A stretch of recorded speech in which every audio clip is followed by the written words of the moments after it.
Welcome back, everybody, to part two of the Fallout RPG here using AI Dungeon.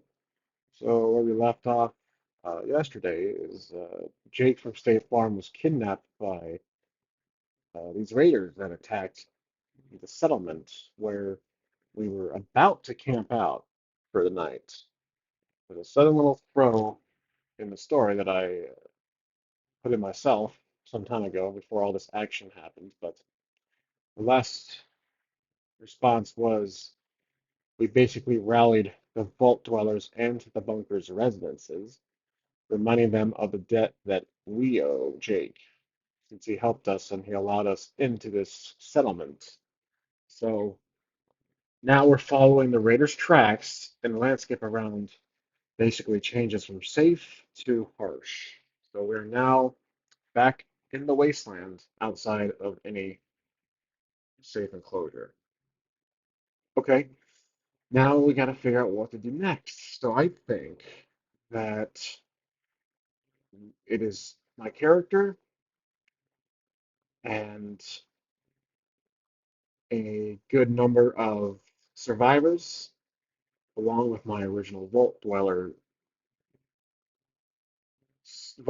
So let's take a turn and let's. I will use any type of item. Let's use my Pit Boy. I will use my Pit Boy to scan the immediate area for heat signatures.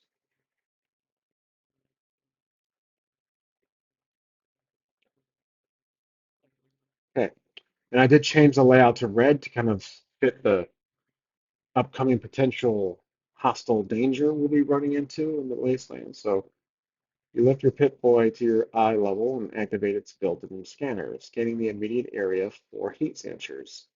The small screen flickers to life, casting a dim glow on your face as it processes the data. After a few moments, the screen displays several faint heat signatures in the distance, moving rapidly away from your location. So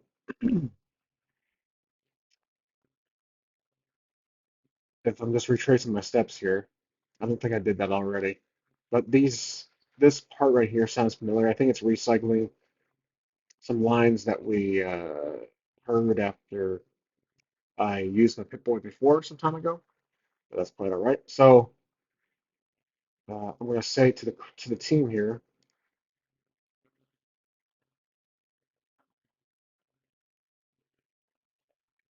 they are not too far up ahead. Let's keep moving.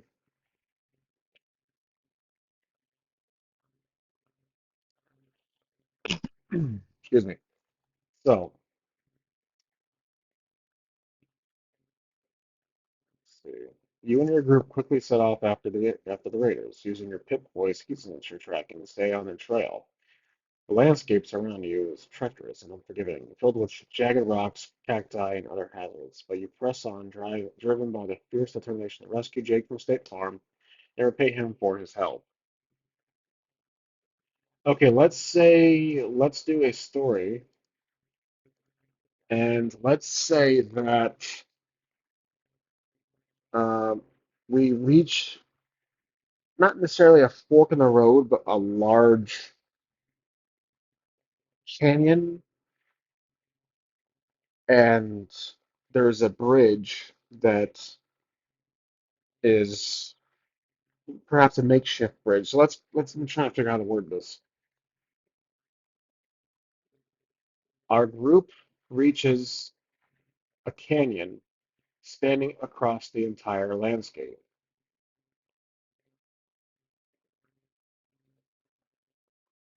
We reach a makeshift bridge made out of plywood and rope as it spans across from our position to the other side of the canyon. The bridge looks very dangerous to pass. I think the canyon's spanning across. Okay, so the voice that text works pretty well for the most part. Let's see how this story will influence the next response here. As you approach the bridge, you can't help but feel a sense of unease. The plywood and rope structure looks rickety and unstable, swaying gently in the wind. The gaping chasm below is enough to make your stomach turn, and you can't shake the feeling that one wrong step could send you plummeting to your death. So this would be an interesting mechanic to add where you roll some dice and then, you know, essentially either pass or fail. But one factor I've been thinking about is that you can edit now AI Dungeons mechanics, the instructions that the AI uses. And you could, like GPT, essentially add these simple mechanics, not like a whole full-on rules, but rolling some dice, kind of deciding yes or no. Or we can just strictly roll the dice now, and then I can use a story mode to, well, influence the AI based on what we roll here on my table. But for now, I'm going to try that a little later on. Let's just keep moving with this current method. So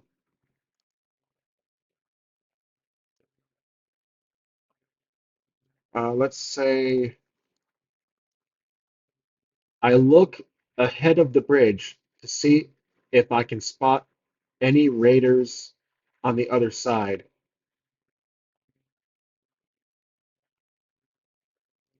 Let's see what the AI puts here.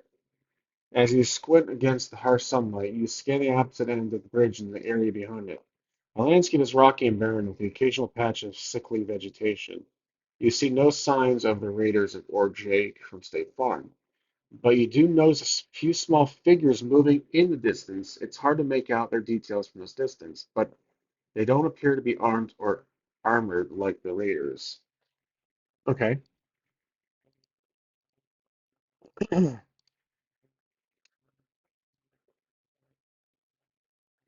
Now, what I could do here is go on myself, leave the team behind, and say I'm going to scout ahead, or we all go one by one. However, because we see this potential few small figures, it could be creatures, obviously. It could be wasteland creatures, a threat, essentially. They're called spine little buzzards, rat roaches or whatever. But let's say I'm going to go up scout ahead as the overseer. As the overseer, I inform the group that I will go and scout ahead on the bridge myself so that we do not strain the weak appearance of the bridge.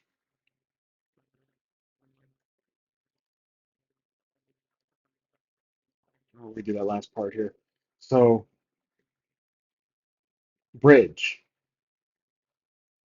Okay. As the overseer, you address your group and announce, I will go ahead and scout the bridge to ensure its safety. I don't want to risk the entire group's safety on this unstable structure. You check your gear, making sure your weapons and supplies are secure before before stepping onto the bridge. The plywood creaks and groans beneath your feet as you make your way across the bridge. All right, let's throw a curveball. As the overseer slowly advances towards the other end of the bridge, the wind starts to pick up with dust blowing in his eyes. He still wonders if those figures he saw from earlier are still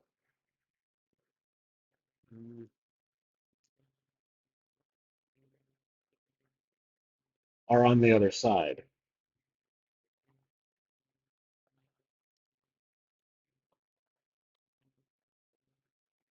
As the overseer slowly advances towards the other end of the bridge, the wind starts to pick up with dust blowing in his eyes. Dust blowing in his eyes. He still wonders if those figures he saw. Oh, I already said that. Our allies. On the other side, our allies are potential threats. He grips the rope handrails tightly, feeling the bridge sway beneath him. With each step, he keeps his eyes focused on the other side, trying to make out any details of the landscape beyond. As he reaches the midpoint of the bridge, he hears the faint sound of voices carried by the wind.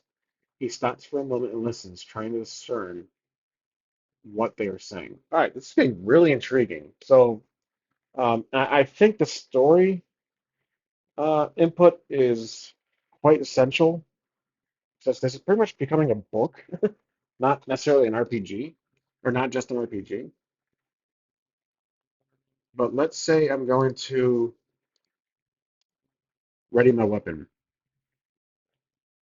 As I hear these voices in the distance being carried by the wind, I grip my weapon and ready for any potential encounter.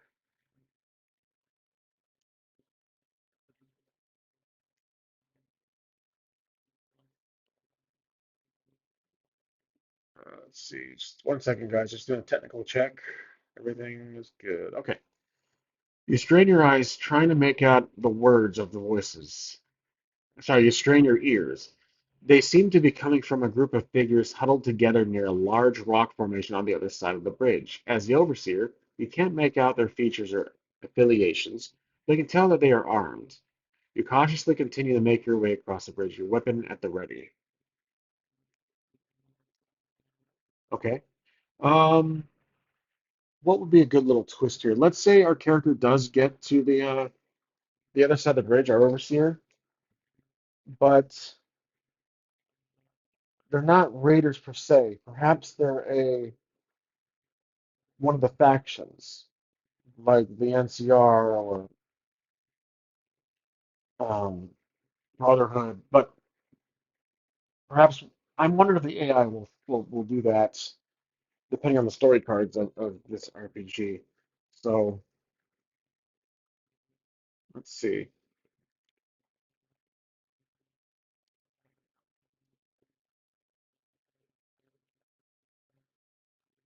While almost at the end of the bridge, one of the planks breaks off where my step is. I step, causing myself to nearly fall through, period. I catch myself gripping tightly onto the rope while maintaining sight ahead to see if this has caused any attention. Let's see how this works out. Well, okay, so you manage to catch yourself in time, your heart pounding in your chest as you grip the rope handrails tightly. You take a deep breath, trying to make steady your nerves, and glance back at the broken plank. It's clear that the bridge has just seen better days. It's a miracle that's held up this long. Okay, so I was trying to, I don't know if I didn't word it right, but while almost at the end of the bridge, one of the planks breaks off where I step, causing myself to nearly fall through. I catch myself ripping tightly, right, on the rope. I'm maintaining side ahead to see if this has caused any attention. Okay, it it kind of stuck to the whole falling through potential, but let's say. Um, I regain my posture and continue on, avoiding any broken looking planks.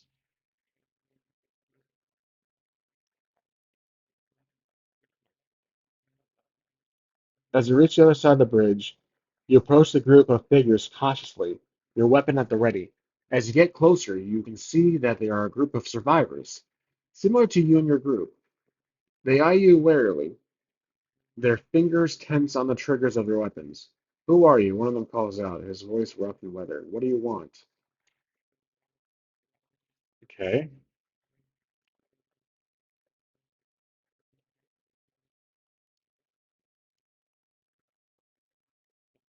I am a fellow survivor, not looking for any trouble. I'm indeed looking for a friend of mine. He was taken by a group of raiders that potentially crossed paths here.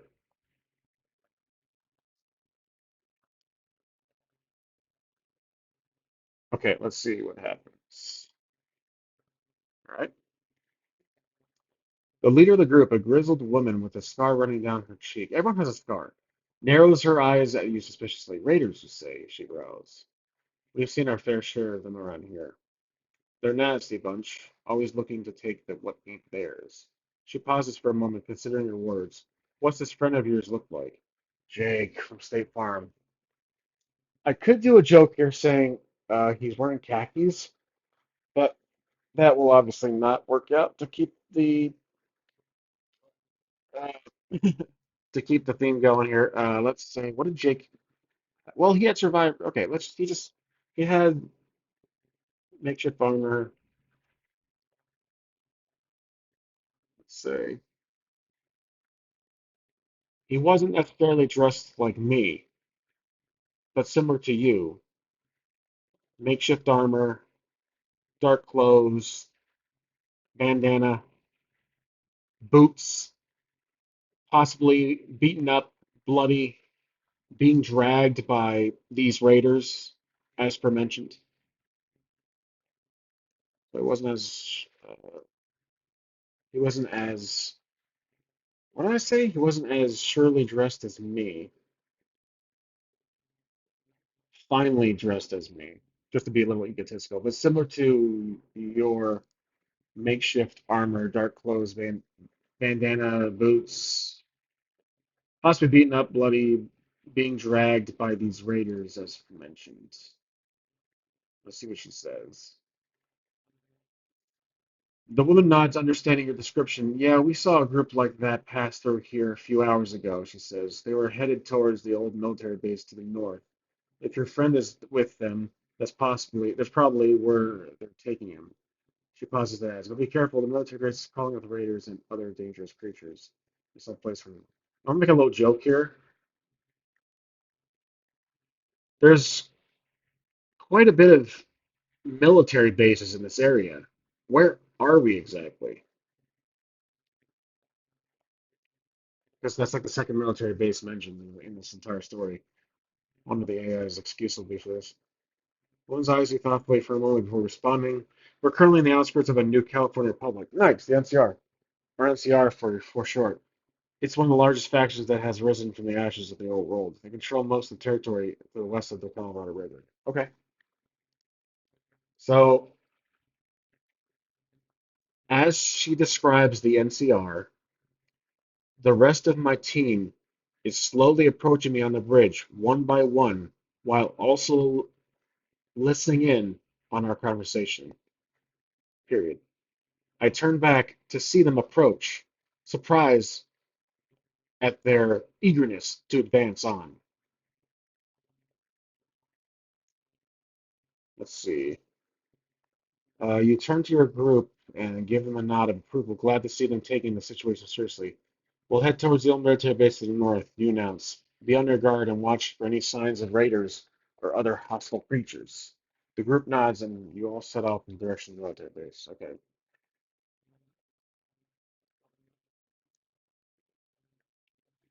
I ask the small group of survivors if they wish to join, unless they have their own plans in mind. Let's see if we can recruit a few people, especially a small little group of people might be give them an advantage to survive in the wasteland. The leader of the small group of survivors looks at you thoughtfully for a moment before responding. We appreciate the offer, she says, but we have our own territory to protect. We can't just abandon it and go off on some wild goose chase, she pauses then adds. But if you ever find yourself in need of allies, you know where to find us.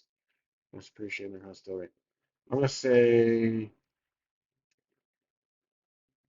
before we depart, who are you with? Let's see if she says Brotherhood or something.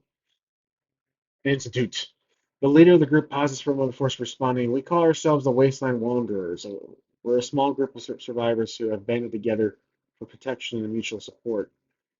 It's like Minutemen, basically, in the Wasteland. We travel the Wasteland, scavenging for supplies and trading with other groups we can. Traders. Interesting. I wonder if they have binoculars.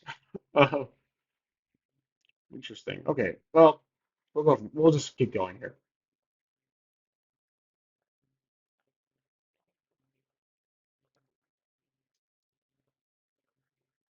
I gracefully salute them as a gesture of respect, and I follow my group ahead as we advance north. Not advance Lord. God appears in front of us.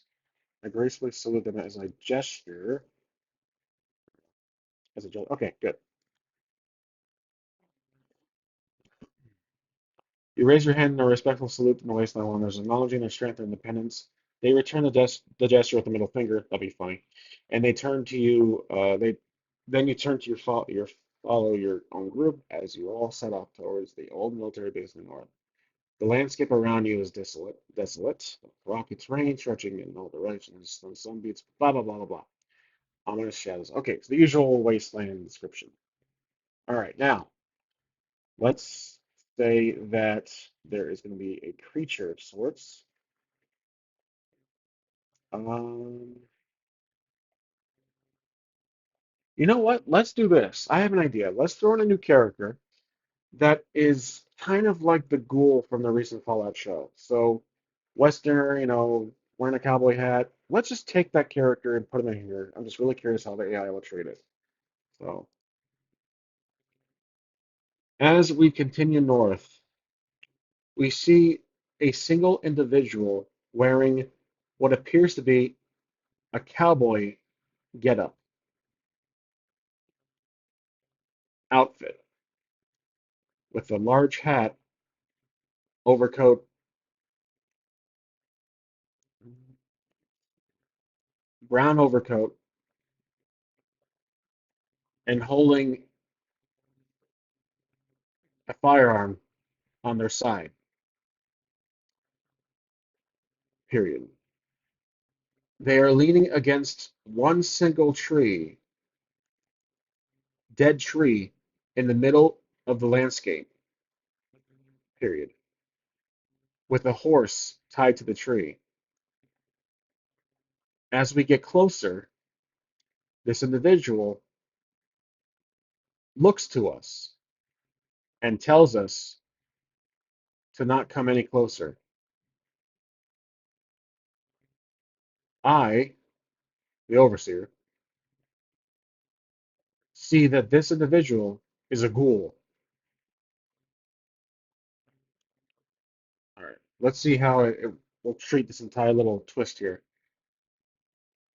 The ghoul raises a hand, gesturing for you to stop in your tracks. As you approach, you can see that the left side of his face is badly disfigured. The skin stretched taut over sharp bones, his eyes are piercing yellow, and his teeth are jagged and sharp. Despite his fearsome appearance, he seems to be trying to warn you rather than attack. Hold up there, he croaks, his voice the rest whispered. Okay, I like this. This is good. So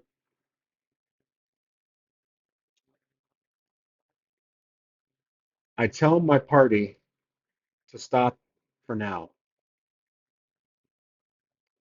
period. I step in front, slowly, with my hands up, asking who this ghoul may be. Oh, not a school. Asking who this ghoul may be. All right.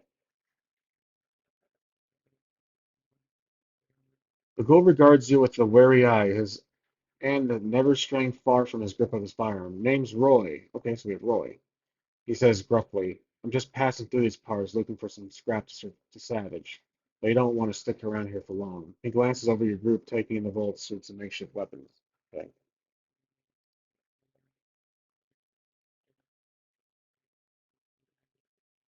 I reply, saying, admirable,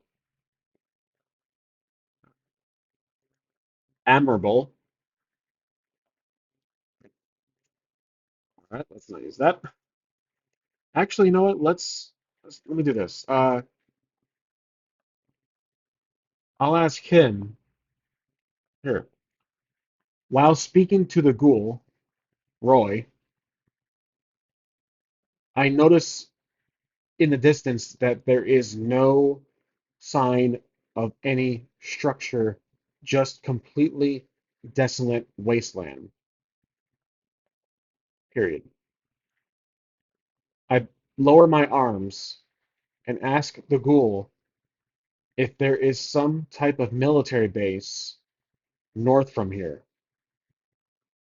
pointing to the completely empty, scenic uh, landscape.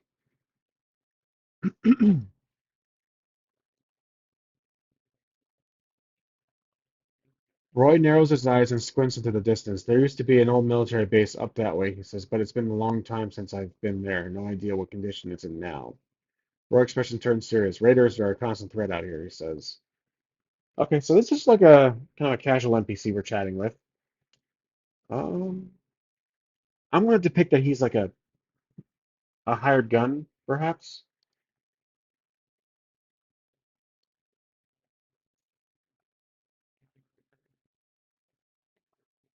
You wouldn't happen to be a bounty hunter, would you? Let's see. Perhaps we can hire him. Pay him. I have caps. Roy chuckles dryly, the sound grating into still air. No, I'm not a bounty hunter, he says. Just a survivor trying to make it through another day in the wasteland. He looks at you thoughtfully for a moment, but I've had my share of run-ins with raiders. Interesting. Perhaps I have a proposition that will please you. Period. As I'm looking for my friends, as you can tell from my little group here, we could use an extra hand. I am willing to pay you gracefully with a fair amount of caps. Okay, so perhaps I have a proposition that will please you. As I'm looking for my friends, as you can tell by my little group here, we could use an extra hand. I'm willing to pay you gracefully with a fair amount of caps. Let's see if he takes the bait. Not necessarily take the bait, but takes the job. He raises his eyebrow, considering the proposal. I'm listening, he says. Roy nods slowly. Nothing over your offer.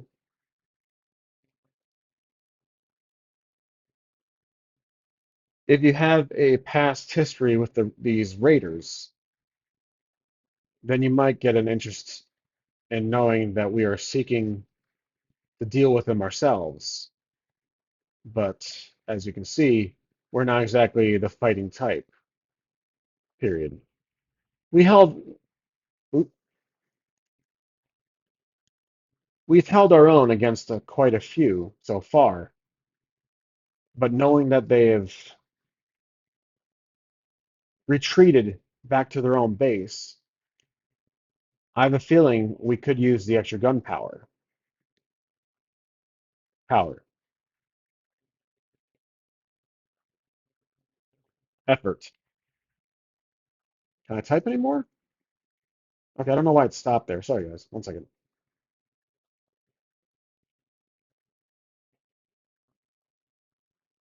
Gunpowder. Power. Extra gun. I don't know why he doesn't want to read power. Whatever. That works. The extra gun. Roy's expression shifts. He glances away for a moment before meeting her gaze again. That was us, he admits. We had a bit of a run-in with some raiders earlier. They were trying to take our supplies, but we managed to hold them off. He pauses and you can see the exhaustion and fear etched into his face, but they took one of our own, a man named Jake. Wait, so I'm talking right now. Hold on a second, I'm confused.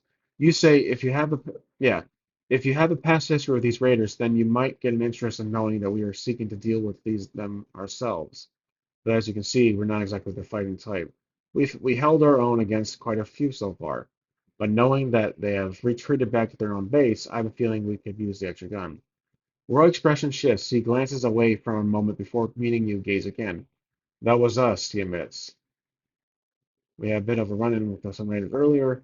They were trying to take our supplies, but we managed to hold them off. He pauses, and you can see the exhaustion and fear etched in his eyes. Let me hit continue here. I'm a little bit confused. Roy's revelation hangs heavy in the air, and you can feel the tension among your group. Jake was a good man. He continues. He deserves the he deserves what those raiders did to what? Oh, he didn't deserve what those raiders did to him. You're not in agreement, sensing the pain in Roy's voice.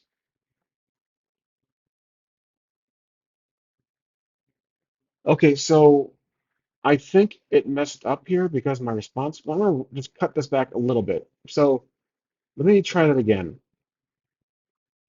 Or let's check the context here. If I can. I guess not.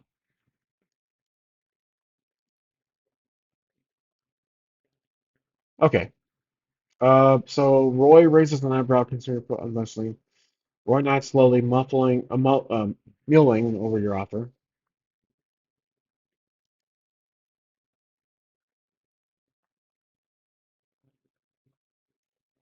It's simple. Period. We team up. We take out some raiders. We rescue my friend, and you get paid handsomely with plenty of caps to spare. Not to spare. Not to spare. Plenty to spare. With plenty of caps to spare. Try to be a little more direct with them this time. See if it would. Roy considers your proposal for a moment before nodding in agreement. All right, I'm in, he says. I could use some extra caps and take out some raiders. Sounds like a good way to earn them. He gestures for you to lead the way, and you and your group set off towards the old military base. Okay, so we have us, we have the survivors, we have the vault dwellers, and now we have this ghoul, Roy. Um, okay, let's throw in that story element from the show. As the overseer walks alongside the ghoul known as Roy,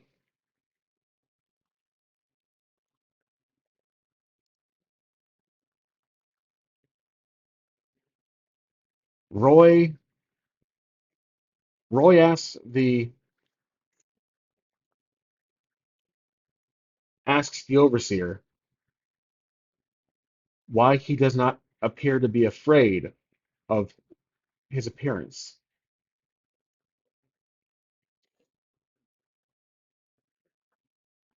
You turn to Roy and shrug. I've seen weirder things in the wasteland, you say. Besides, you're offering to help us, and I can respect that. Roy nods, a hint of the smile on his disfigured face. Fair enough, but don't let your guard down. Okay, so let's see what to do now.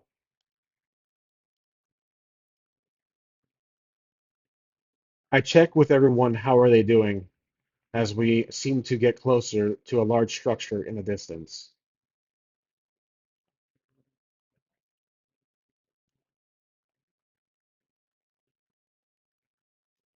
You turn to a group and ask how they're holding up as you continue to approach the large structure in the distance. Frank, the vault's quartermaster, looks tense but determined, gripping his makeshift spear tightly. The other vault dwellers follow close behind, and their face is a mix of fear and excitement. As you get closer, you see the structure in the old military base, just as Roy had mentioned. All right.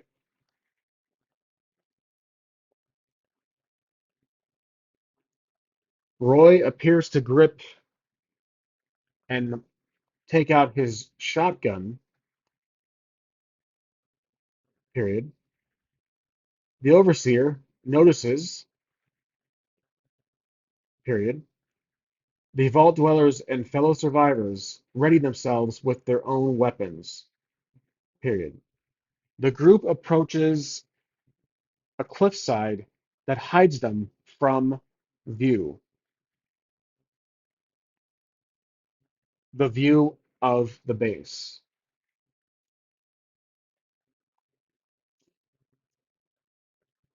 As you approach the edge of the cliff, you signal for your group to stop and take cover. Peering over the edge, you see the military base sprawled out before you, a maze of rusted metal and crumbling concrete.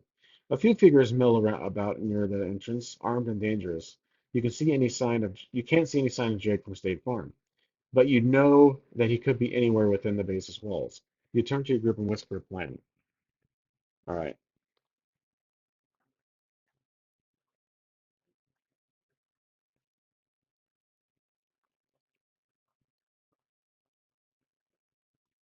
I tell the group that myself and Roy will find a way around and take out the group covering the entrance.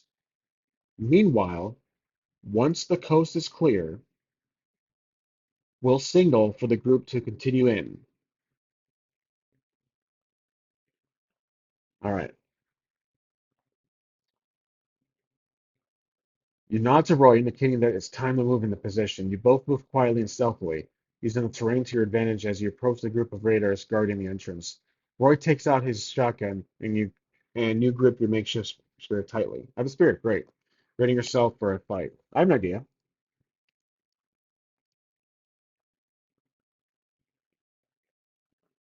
Roy takes out a small pistol and tosses it to the overseer, while jokingly saying, "This will cost you a few more caps. Don't lose it."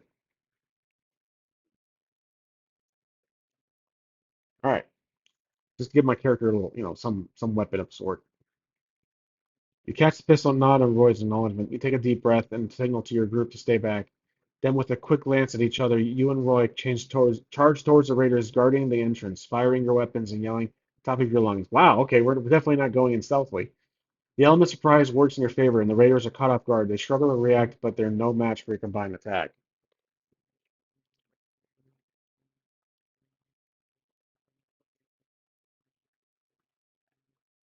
Roy and I both take out the guarding raiders. Guarding raiders. Guarding raiders.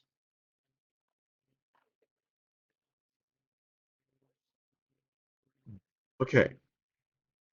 After taking out the raiders guarding the entrance, you and Roy signal to your group that it's safe to approach. Your fellow Vault dwellers and the bunker's residents move cautiously towards the entrance, weapons at ready. As you enter the military base, you realize that it's even larger and more complex than you had initially thought. The corridors are narrow and twisting, and the air is thick with dust and the smell of decay. The group picks up whatever weapons the raiders dropped from earlier. Period. I try to find armor, ammo, and other necessities in the immediate area. Let's see what happens. You and your group quickly scavenge for weapons, armor, and ammo dropped by the fallen raiders. You find a few handguns, shotgun, and a few spare magazines. There are also some leather armor pieces that appear to be in decent condition. You distribute these items among your group, making sure anyone is equipped with something useful. I ask Roy if he wants any armor. I'm wondering how he'll reply. Roy shakes his head, declining the offer. I'm good with what I got. He says, patting his worn leather duster, but thanks for the offer. Okay, then let's move in, find our friend.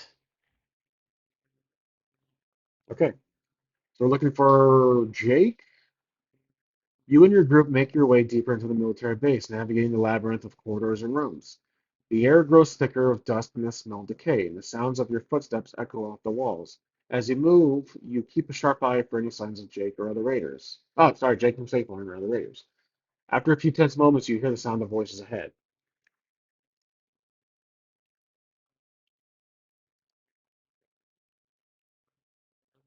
I whispered to Roy, saying that I was expecting quite a few more raiders so far, but it sounds like we found some. I whispered Roy, saying that I was expecting quite a few more raiders so far, but it sounds like we found some. Okay, maybe it's a trap.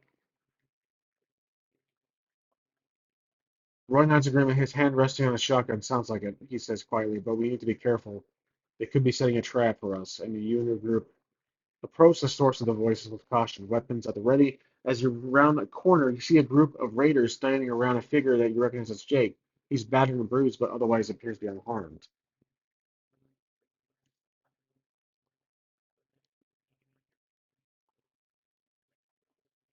With precision, the ghoul, Roy, makes the opening shot and takes out one of the raiders standing near Jake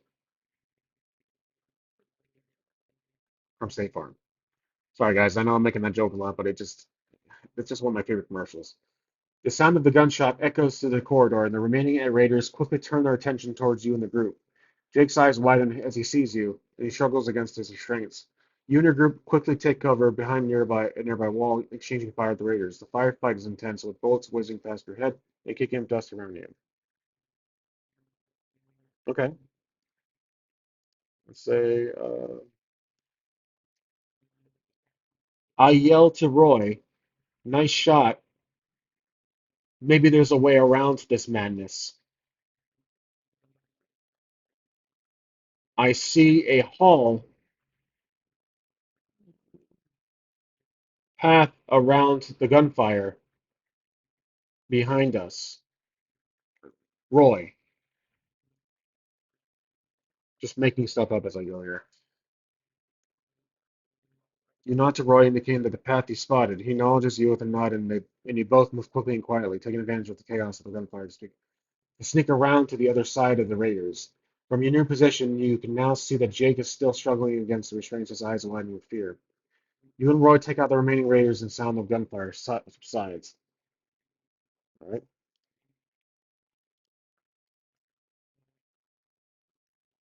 Our group makes progress and leaps out from hiding, finishing off the remaining raiders. Period. The overseer frees Jake from his restraints and helps him up, checking on his health. Period. Roy, Roy stands patiently with his gun gripped, keeping an eye out for other raiders. Okay, let's do some spell check. Whoops, not that. Okay, the group starts to do some spell check. Our group makes progress and leaps out from hiding, finishing off the remaining raiders. The overseer frees Jake from restraints and helps him up, checking on his health. Roy stands patiently with his gun gripped, keeping an eye out for the other raiders.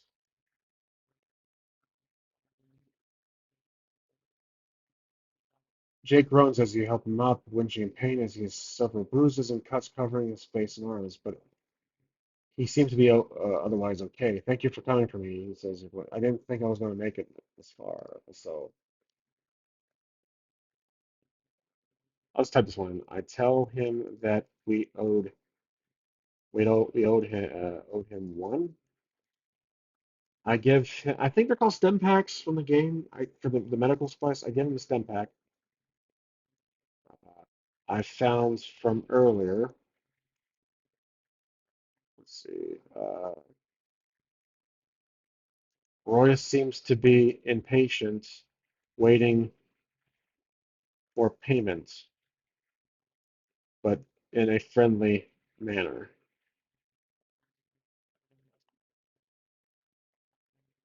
You hand Jake the stem pack, and he takes it gratefully, injecting himself with the healing agent. His bruises and cuts start to fade. It looks noticeably better. Roy, who has been keeping watch, glances over at the transaction. Impatience is clear. So about that payment, he says gruffly. You're not turning Roy, of course, for your caps. The overseer hands Roy a handful of caps. Roy puts it puts the caps into his coat pockets, rattling whatever else is in there. The overseer offers Roy a handshake. Let's see if he does that.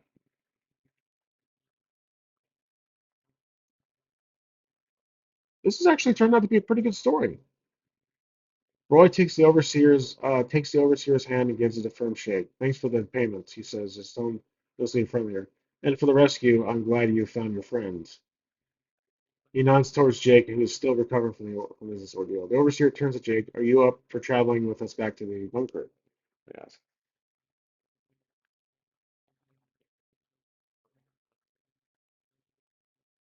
Or do you need a lift back, perhaps?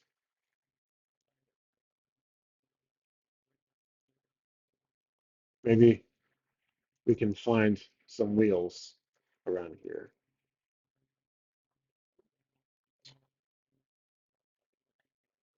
Jake shakes his head, pushing himself up to the standing position with the grimace. I can walk, he says, his voice still strained. I'll be fine. Let's get out of here. As you and your group make your way back to the military base, Roy falls into. Oh, okay. Roy falls and step. I thought he fell. Falls in the step alongside you. Thanks for the payment, he says, a hint of a smile on his disfigured face.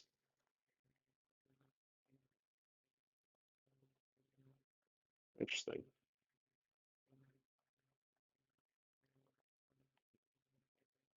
While I walk alongside Roy, the ghoul, I ask him about what his story is,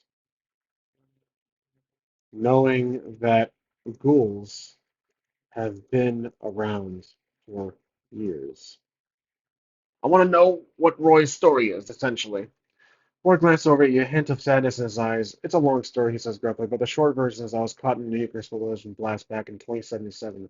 I was lucky enough to survive, but the radiation mutated my body and left me looking like this. He pauses for my glance, fixed on the ground ahead.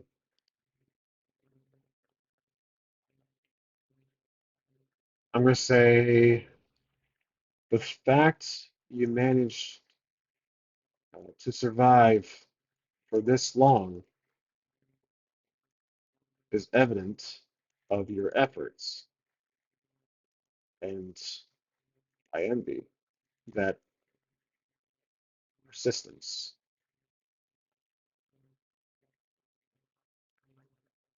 I think I spelled that right. Roy chuckles dryly, his voice grating in the still air. Thanks, he says. I've been learned to be persistent if I want to survive in this wasteland. As you and your group continue your journey back to the bunker, you can't help but feel a sense of accomplishment. You successfully rescued Jake from State Farm and then new ally Roy, and gained valuable supplies and weapons. And there we go. So this has been a very interesting.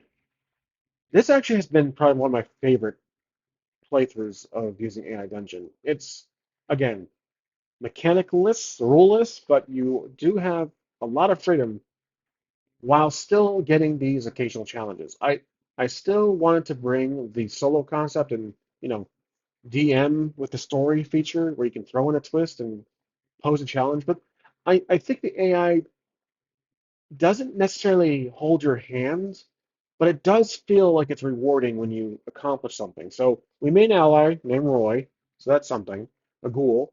Um, I totally forgot if his horse was with us. Like, his horse was tied up to the tree, whatever. Small detail. It's like how I forgot about our dog companion from the Misfortune series. Completely forgot about that. But on top of that, I'm thinking because in AI Dungeon, you can create this whole world.